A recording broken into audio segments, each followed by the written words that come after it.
Je vais vous lire quelques versets par souci de rappel. Tourne avec nous dans Éphésiens chapitre 2, le texte que frère Jacques a lu au milieu du service. Éphésiens chapitre 2.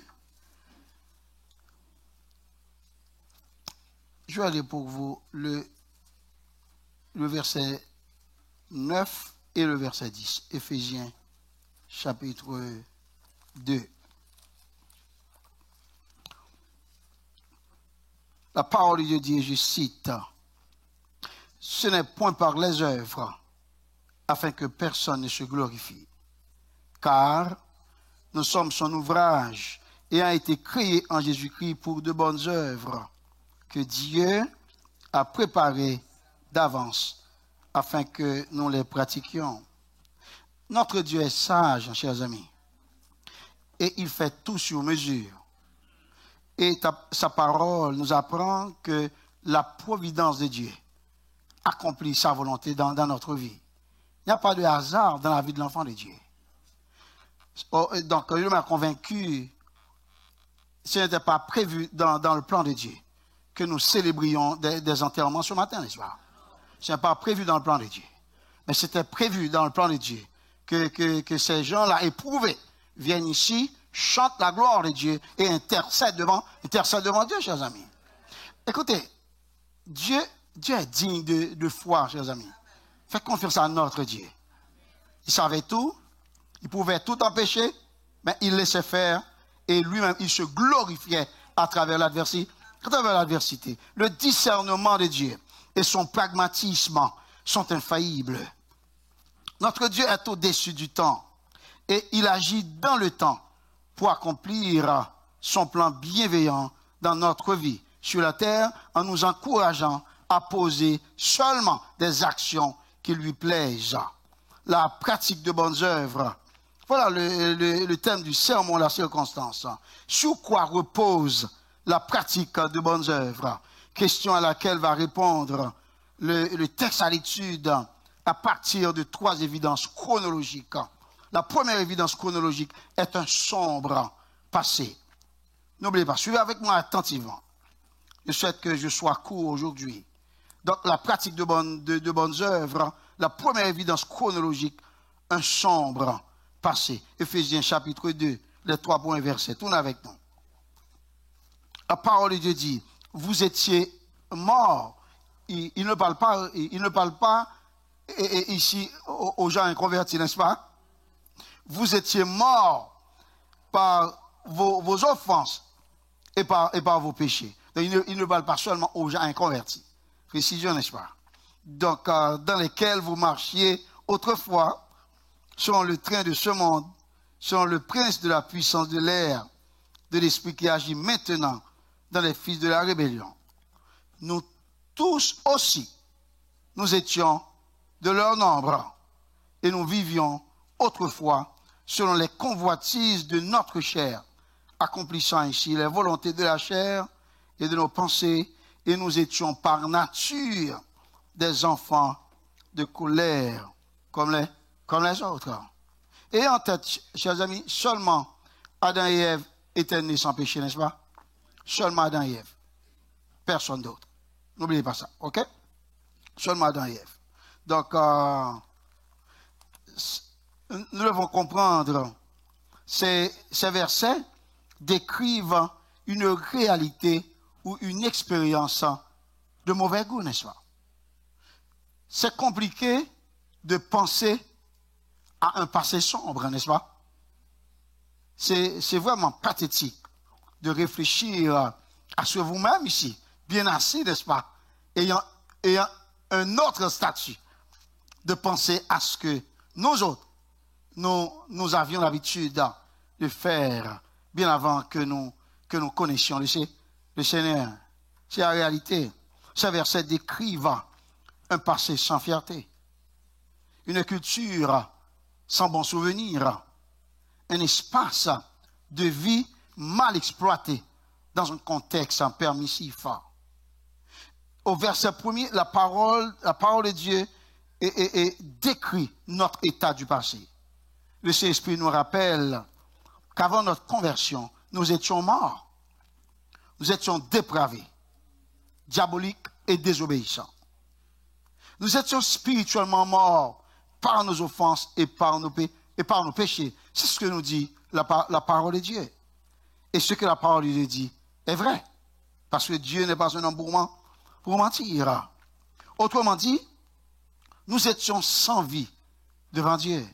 Pensez à toute cette foule pléthorique de gens qui vit à travers le monde entier et qui peut-être naviguent dans toutes sortes de choses, n'est-ce pas? Pensez, n'est-ce pas, à ces gens-là, à leur statut et à leur place en ce moment où je vous parle devant Dieu, n'est-ce pas? Dieu les aime. Mais ces gens-là, ils sont sans espoir jusqu'à présent, au moment où je vous parle. La parole de Dieu dit que nous étions morts, c'est à cause de nos offenses, à cause de nos péchés. Ça veut dire que la parole de Dieu semble nous dire qu'il existerait une différence entre offense et péché. Vous allez voir, c'est un petit ensemble et un grand ensemble. Les offenses en désignent des péchés commis en violation ouverte d'une loi connue. Dès qu'il y a offense, c'est qu'il y a devant nous une loi connue et qu'on a choisi, n'est-ce pas, d'enfreindre, de violer. Donc, dans un sens plus large, les offenses peuvent inclure tout faux pas, ou bien tout impair. Tandis que par péché, on entend toutes les formes de mauvaises actions. Toutes les formes de mauvaises actions, qu'elles soient commises consciemment ou non, en pensée, parole, action, qui n'atteignent pas à la perfection divine. Donc, toute offense est un péché. Tandis que tout péché n'est pas nécessairement une offense. Donc, qu'il s'agisse d'offense ou bien de péché, ces éléments-là traduisent un sombre passé devant Dieu. C'est notre état du passé, chers amis. Quand je réfléchis à ce que dit la parole de Dieu, je me suis dit, quelle notoriété avons-nous quand nous franchissons les portes du sanctuaire du Seigneur? Peut-être les uns ne veulent pas saluer les autres. Quelle notoriété avons-nous?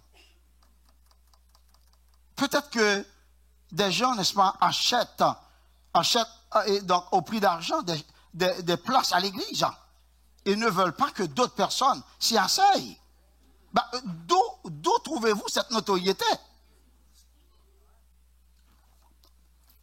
Des gens se considèrent beaucoup plus puissants que d'autres à l'église. Où est-ce que vous avez trouvé cette pensée d'agir? Pensez à votre vie du passé. Et rendez des actions de grâce à Dieu pour votre place ici aujourd'hui. Nous n'avions absolument aucun droit d'être ici aujourd'hui. Notre place ne devrait pas être ici. Notre place aurait dû être là où ces gens-là font toutes sortes de mauvaises actions, posent de mauvaises actions. Tandis que Dieu, c'est sa volonté qu'aujourd'hui, nous contemplions notre passé mauvais et que nous soyons maintenant dans une famille, dans une bonne famille, la famille de Dieu. Ne soyez pas étonnés, n'est-ce pas? La Bible, la parole de Dieu ne ment pas. Peut-être que vous oubliez, n'est-ce pas, les mauvaises actions posées dans le passé. Mais Dieu sait que nous avions un sombre passé. Le verset 2 décrit notre vie du passé. Verset 2. La parole de Dieu dit, parlant des offenses et des péchés, la parole dit, dans lesquels vous marchiez autrefois. Quand la Bible utilise ici le terme vous marchiez, ça veut dire qu'il y a une certaine habitude, n'est-ce pas? Nous avions l'habitude de vivre ainsi.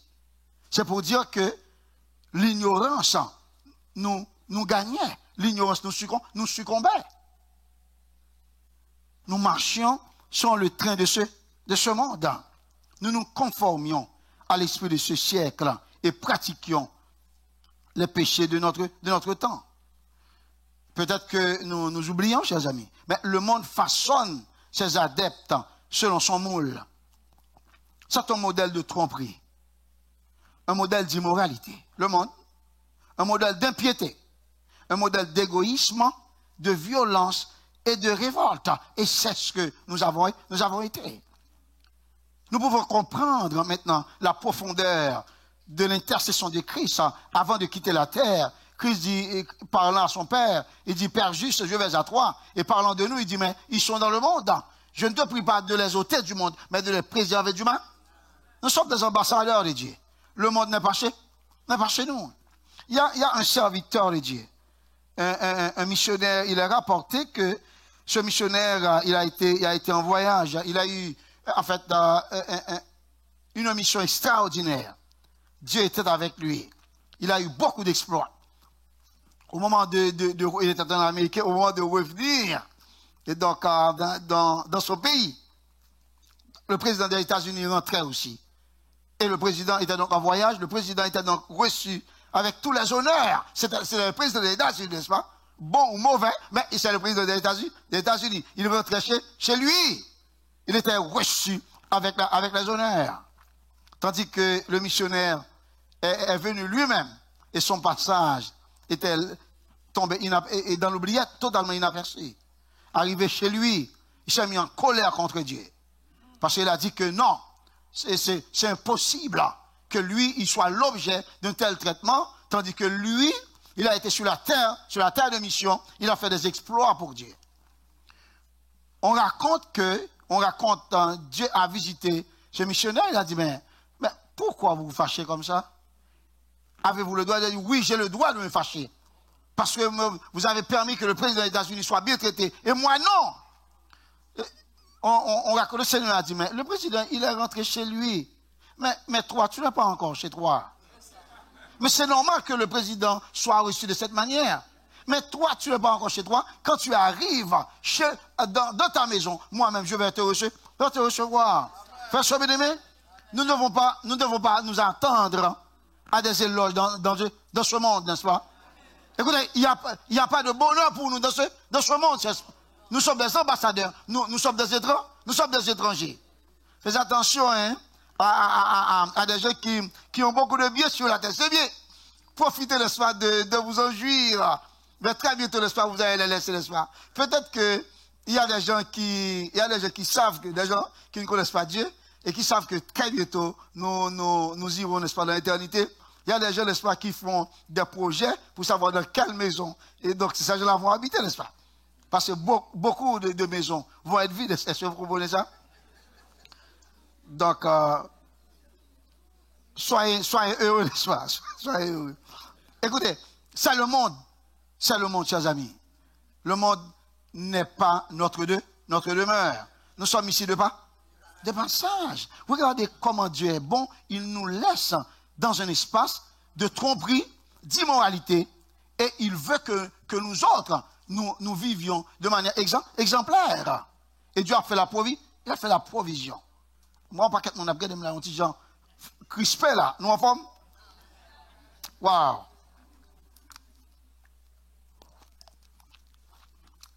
Écoutez, je me sens en forme parce que les pasteurs Boubouin a expliqué à l'autre gens, ça a gens frappé sérieusement. Frappé sérieusement. Parce que on dit, me passe. Donc, on a célébré 50 ans, l'homme fait crier, me dit, oh, son petit gens, monsieur quoi là? Et puis il dit, parce que je ne vais pas donner encore pas dans. C'est pourquoi l'Elvin là, les petits gens étonnés, n'est-ce pas? 50 ans. C'est pas vraiment. En tout cas, ça c'est l'affaire du passé, chers amis. C'est l'affaire du passé. On sait de belles monde comme ça. Mon bon Dieu formé, mon bon Dieu apprend loin, mon bon Dieu a servi avec eux. Pour t'avoir que yon ti neige, ta femme ne va dire la vie, l'Éternel dit neige, non! Faut servir monsieur votre moyo, venez témoigner, chers amis. Écoutez, servez le Seigneur, chers amis. Servez le Seigneur. Peu importe les erreurs commises dans le passé, et peu importe notre état du passé, et peu importe notre vie du passé, maintenant nous ne sommes pas ce que nous étions. Et nous pouvons maintenant servir Dieu. Et cela avec joie, chers amis. Oh, toute classe humaine confondue, verset 3, la parole dit, nous tous, nous étions de leur nombre. Et nous vivions autrefois selon les convoitises de la chair, accomplissant les volontés de la chair et de nos pensées. Jusqu'à présent, ne pensez pas que la chair reste encore impuissante. La chair est encore puissante. Et notre corps n'est pas encore totalement racheté parce que nous pouvons encore poser des actions qui déplaisent à Dieu. Mais si nous comptons sur Dieu, il peut nous aider, n'est-ce pas, à avancer, à nous rendre victorieux, chers amis. Il faut servir Dieu. Posez-vous la question, chers amis. Mais chacun à son tour. Mais qui suis-je? Et quelle est ma maison pour que Dieu me fasse parvenir ici? Posez-vous seulement cette question. Et passez le reste de vos jours à répondre à cette question. Première évidence, chers amis, pour la pratique de bonnes œuvres, un sombre passé. Deuxième évidence chronologique, une profonde restauration. Tout avec verset 4 jusqu'au verset 7. Ce que dit la parole de Dieu. Ce que dit la parole de Dieu. Dieu dit, mais Dieu, la parole dit, mais Dieu, qui est riche en miséricorde, à cause du grand amour dont il nous a aimés, nous qui étions morts par nos offenses, nous a rendus vivants avec précision, c'est pas grâce que vous êtes sauvés.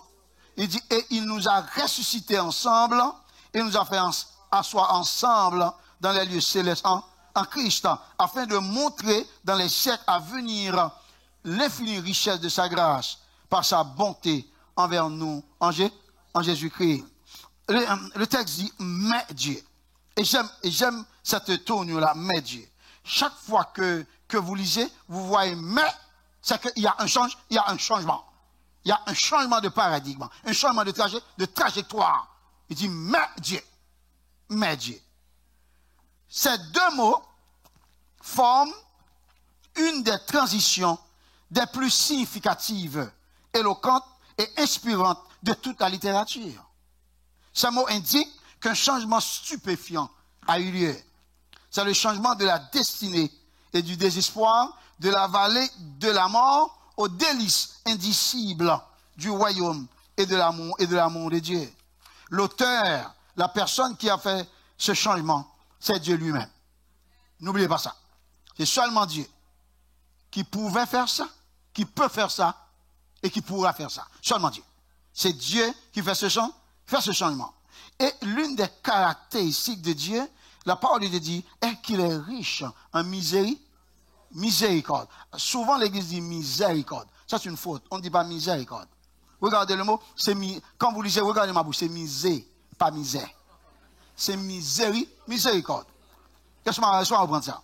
L'une des caractéristiques de Dieu est qu'il est riche en miséricorde. Il dit que Dieu met sa miséricorde en action en ne nous traitant pas comme nous l'aurions mérité. Il ne nous traite pas selon nos péchés.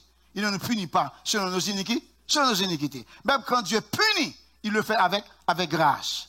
Il dit, si Dieu gardait le souvenir de l'iniquité, qui pourrait subsister? Qui pourrait subsister, chers amis? Dieu nous fait asseoir en Christ dans les lieux célestes. Il nous fait asseoir. Nous sommes ici. Tandis que Dieu nous fait asseoir. C'est pour nous dire que l'assurance du salut octroyé par Dieu, chers amis. Il y a beaucoup de doctrines, qui circulent sur la face de la terre. Mais ce qui est sûr, c'est que Dieu sait lui-même ce qu'il fait. Quand Dieu nous dit, il nous a ressuscités, il nous a rendus vivants, il nous a sauvés, c'est effectivement Dieu nous a sauvés. Dieu nous a sauvés, chers amis. Le téléphone sonne pour dire que ce que le pasteur dit est exact. Frère bien-aimé, le salut n'est pas le résultat de nos œuvres. Ce n'est pas le résultat de nos œuvres. La parole dit, puisque cela ne vient pas de nous. Mais c'est vrai que le salut ne vient pas de nous. ce n'est pas le résultat de nos œuvres, mais le salut, c'est le résultat d'une œuvre. C'est la grâce de Dieu. Ce n'est pas le résultat de nos œuvres, afin que personne ne se glorifie, mais c'est le résultat d'une œuvre. C'est l'œuvre de la grâce de Dieu. L'œuvre de la grâce de Dieu. La parole dit, nous avons été rachetés à un grand. Nous avons été rachetés à un grand prix, chers amis. Écoutez, c'est un miracle que Dieu fait. Regardez ce que Dieu fait. Dieu il a permis que les gens de mauvaise vie, les gens de mauvaise réputation, des gens qui auraient dû passer toute leur vie en prison, Dieu a permis que ces gens-là soient admis en sa présence. Et pour le glorifier. Et ces gens-là ont le même héritage que Christ, car la Bible dit, nous sommes héritiers de Dieu et co-héritiers de Christ. Quel privilège. Ce que Dieu fait pour nous, chers amis. Et l'apôtre Paul, il présente ce sujet de manière pyramidale. Le serviteur, il parle, il dit, parlant de la bonté de Dieu, il nous présente l'immensité de la bonté de Dieu. Il nous dit sa bonté envers nous. Il continue pour dire sa grâce par sa bonté envers nous. La richesse de sa grâce par sa bonté envers nous. L'infinie richesse de sa grâce par sa bonté envers nous. Il y a un commentateur qui a fait cette réflexion que moi-même je trouve intéressante. Le commentateur a dit, or, si Dieu va révéler tout cela dans toute l'éternité, donc nous n'avons jamais fini d'apprendre. Il dit que le ciel sera notre école. Dieu sera notre maître. Et le sujet sera sa grâce.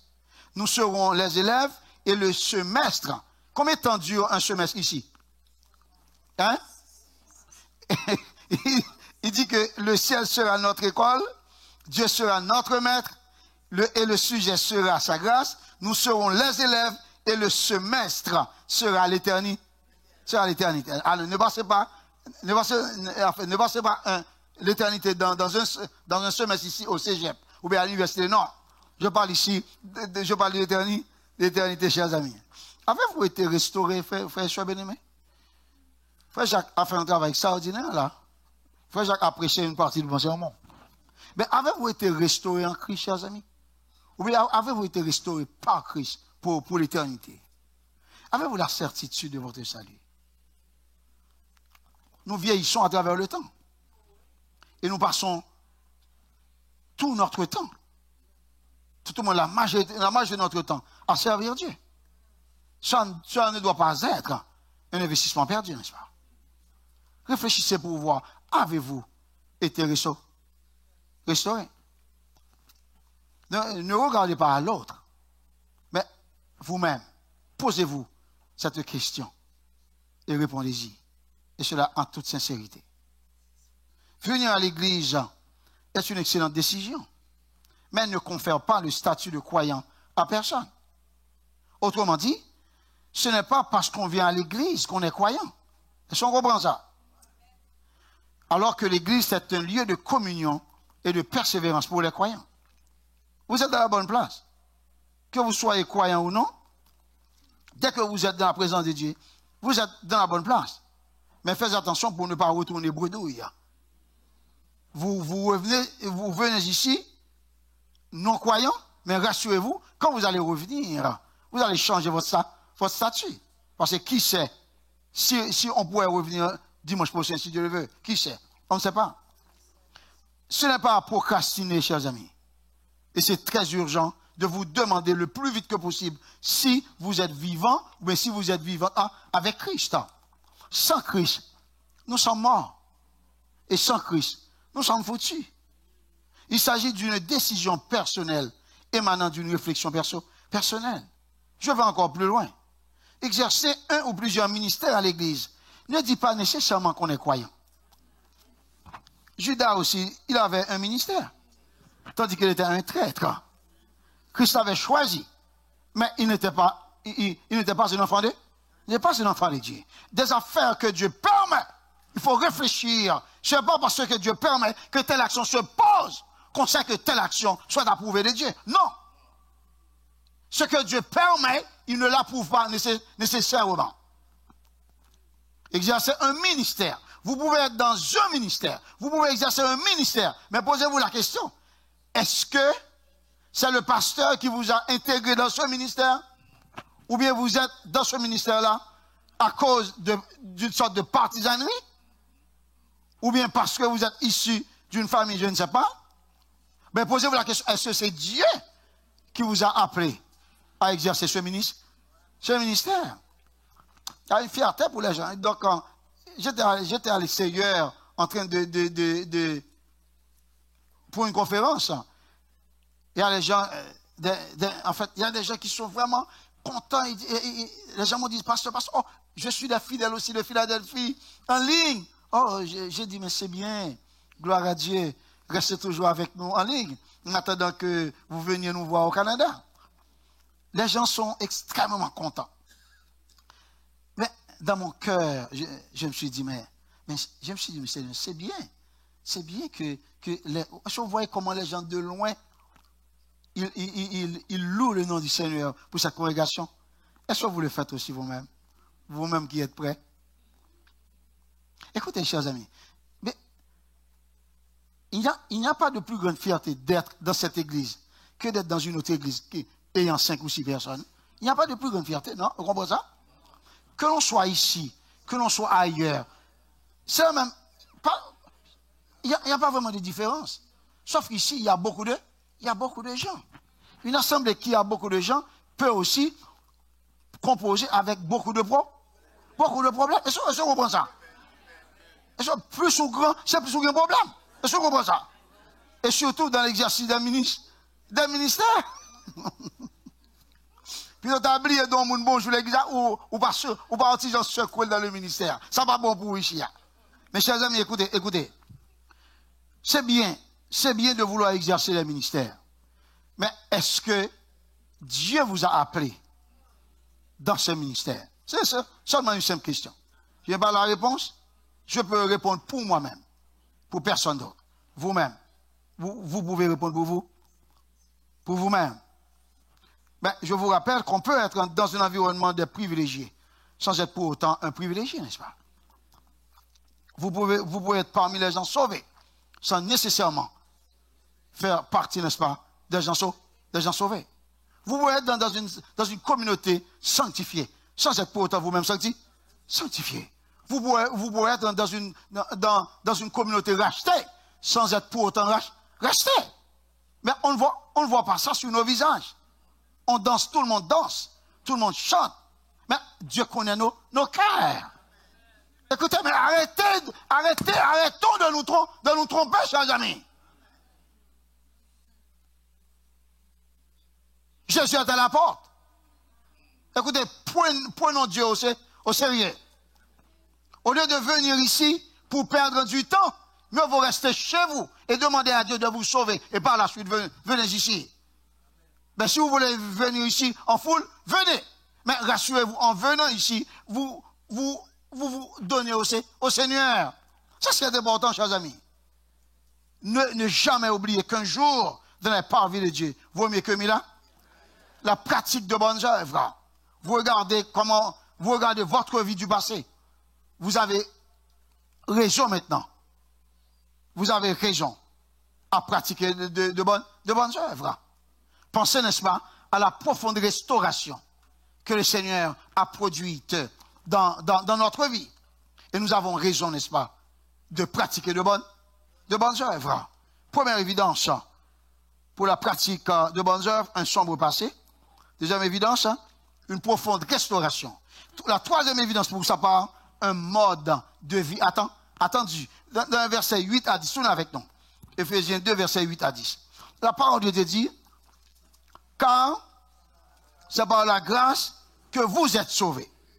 Par le moyen de la foi. Et cela ne vient pas d'eux.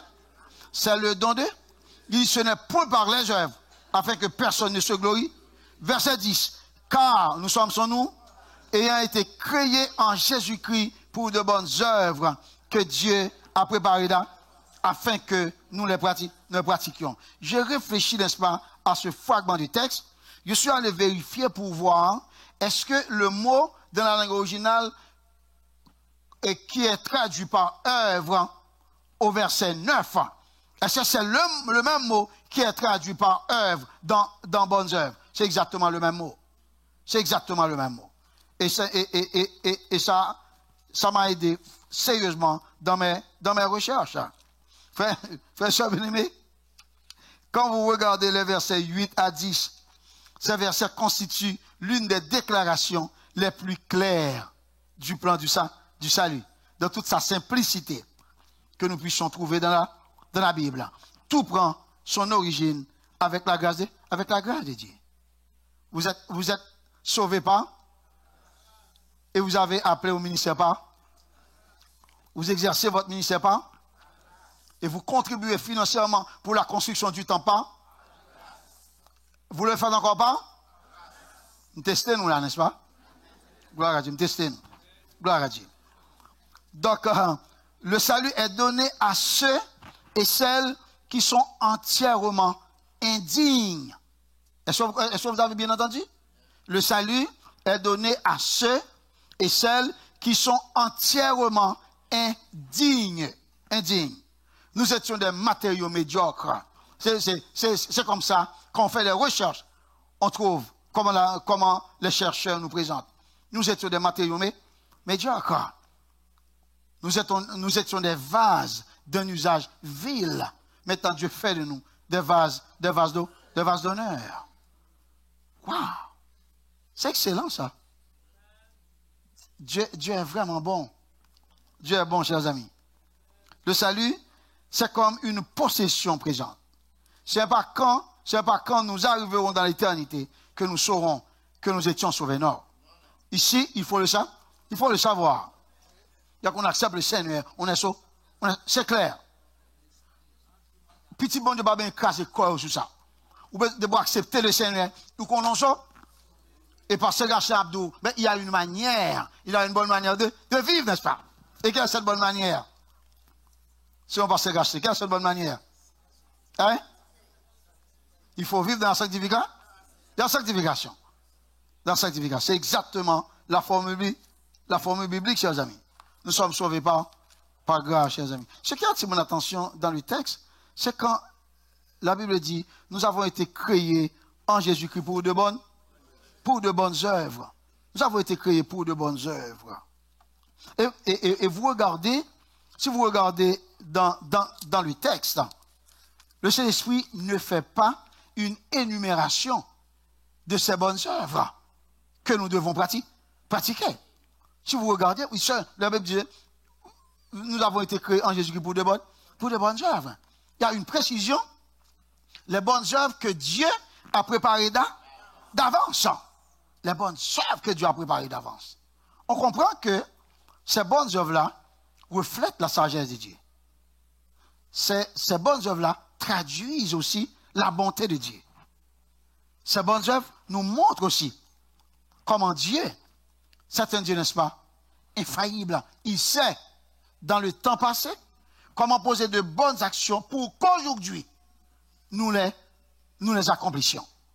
Dieu, il a tout fait. Et ces actions restent bonnes. Les bonnes œuvres.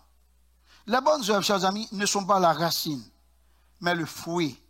Les bonnes œuvres ne sont pas la racine, c'est le fruit. Les bonnes œuvres sont, ou bien constituent l'évidence de la foi. N'oubliez pas, la Bible n'invite pas non plus les inconvertis à pratiquer les bonnes œuvres. Non, les bonnes œuvres sont pour les gens qui sont sauvés. Vous avez été créés en Jésus-Christ. Créés ici, c'est régénéré. Vous avez été régénérés en Jésus-Christ. Vous avez été sanctifiés en Jésus-Christ. Vous avez été justifiés en Jésus-Christ. Vous avez été rachetés en Jésus-Christ. Vous avez été adoptés en Jésus-Christ. Maintenant, vous pouvez pratiquer de bonnes œuvres. Les bonnes œuvres, chers amis, c'est toute action qui plaît à Dieu. Est-ce une bonne œuvre? Est-ce que vous comprenez ça? Tout ce qui plaît à Dieu est une bonne œuvre. Même quand nous passerions toute cet instant-là à citer les bonnes œuvres, nous n'en finirions jamais. Arrivé chez vous, continuez la liste. Nous allons ajouter le bonnes œuvres. Mais c'est une bonne œuvre, n'est-ce pas?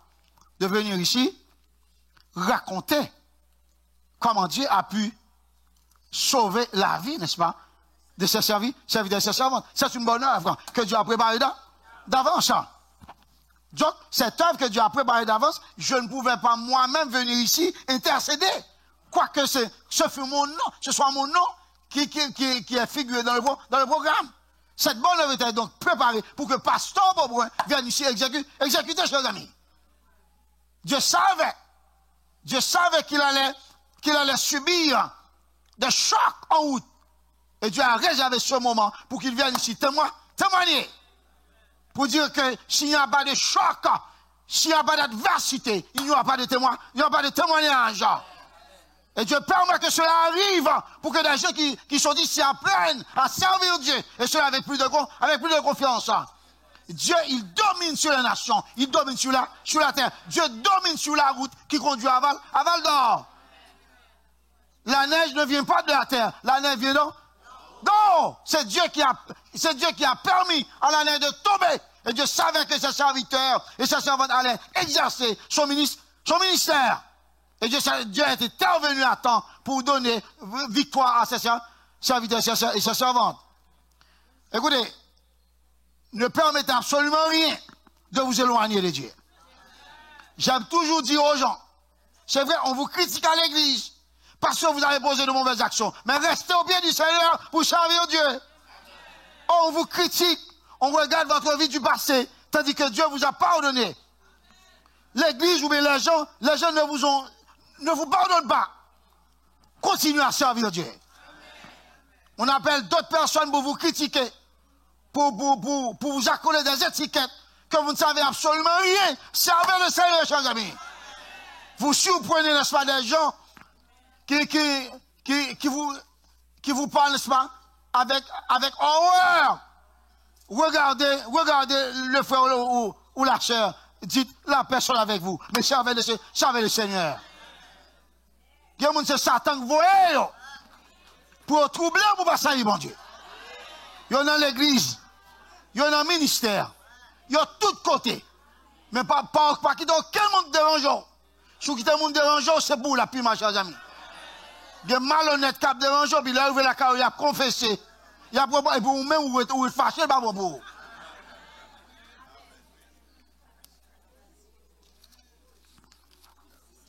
Frères et sœurs bien-aimés, la médisance n'est pas une bonne œuvre. Ce n'est pas une bonne œuvre, n'est-ce pas? Le mensonge n'est pas une bonne œuvre. Et l'hypocrisie. L'hypocrisie n'est pas une bonne œuvre. Et le vol. Non. Le vol n'est pas non plus une bonne œuvre. Non. Écoutez, quand vous allez chez vous, continuez la liste des œuvres qui sont mauvaises pour Dieu, n'est-ce pas? Continuez la liste des mauvaises œuvres. Et à chaque fois vous ajoutez une mauvaise œuvre, rectifiez-la par une bonne et pratiquez-la, chers amis. Et arrêtons de nous garer derrière la notoriété de nos familles, derrière l'excellence de nos cheminements académiques et derrière la multiplicité des opportunités professionnelles. En revanche, réfléchissons un instant et admettons en tant qu'enfants de Dieu, nous n'avons qu'un seul sujet de gloire. C'est la Sainte Croix du dimanche. En conséquence, chers amis, vous et moi, nous devons commander à notre âme de servir Dieu, de célébrer Dieu jour et nuit, du soleil levant jusqu'à son coup. Pour finir, chers amis, la pratique de bonnes œuvres. C'est le thème que nous avons développé pour vous à l'aide de 3 évidences chronologiques. Première évidence chronologique, un sombre passé. Deuxième évidence chronologique, une profonde restauration. Troisième évidence chronologique, un mode de vie attendu. Nous avons déjà vécu notre vie dans le passé. Nous avons déjà vécu notre vie dans le passé, hors de Dieu, loin de Dieu. Vivons à présent le reste de nos jours pour Dieu. Et pour Dieu seulement. Que ça vous bénisse.